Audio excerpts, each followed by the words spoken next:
Salam, puji Tuhan, Bapak Ibu yang dikasihi Tuhan. Hari ini kita akan belajar bagian kebenaran firman dari kitab 1 Samuel pasal pertama sampai ayat pertama sampai 20. Kita akan belajar dari pengalaman Hana, bagaimana dia bisa menang mengalami tekanan.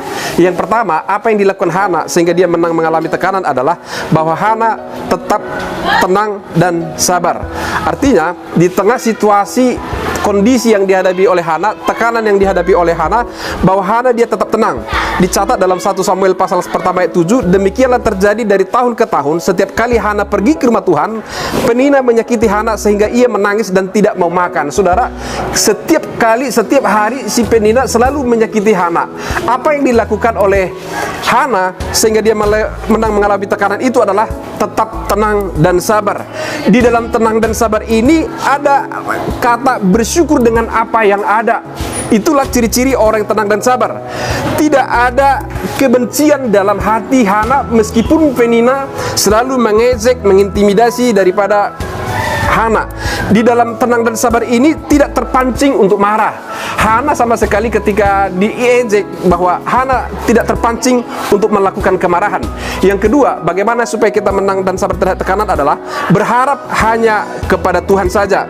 Saudara, di tengah kondisi tekanan yang dialami oleh Hana, Hana tetap berharap kepada Tuhan. Di dalam 1 Samuel 10, dan dengan pedih hati Hana berdoa kepada Tuhan sambil menangis terseduh-seduh. Dia berdoa artinya berharap kepada Tuhan.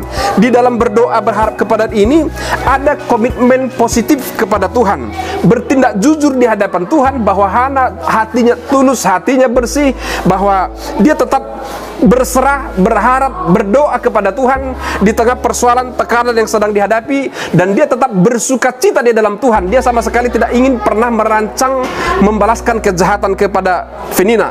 Yang ketiga, bagaimana Hana bisa menang melewati tekanan adalah menciptakan keintiman dengan Tuhan, menciptakan persekutuan dengan Tuhan. Di ayat 19 mengatakan firman Tuhan, keesokan harinya bangunlah mereka itu pagi-pagi lalu sujud menyembah di hadapan Tuhan. Kemudian pulanglah mereka ke rumahnya di Rama. Ketika Elkana bersetubuh dengan Hana istrinya, Tuhan ingat kepadanya.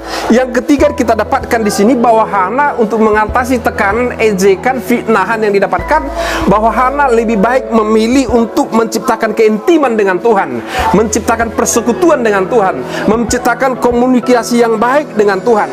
Di dalam komitmen ini, bersekutu dengan Tuhan ini, Hana mengerti, Tuhan mengerti setiap permasalahan yang dihadapi oleh Hana. Hana mengerti bahwa Tuhan akan mengadakan apa yang dibutuhkan oleh Hana. Itu sebabnya saudara sekalian, di tengah tekanan itu, di tengah persoalan itu, Hana menciptakan, memilih membangun keintiman dengan Tuhan. Sehingga apa? Maka di ayat selanjutnya, tahun depan Tuhan ingat akan Hana, sehingga ketika mereka bersetubuh mengandunglah dia.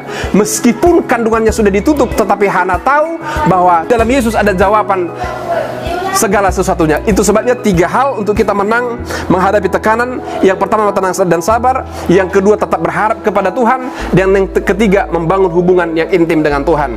Salam, Tuhan Yesus memberkati.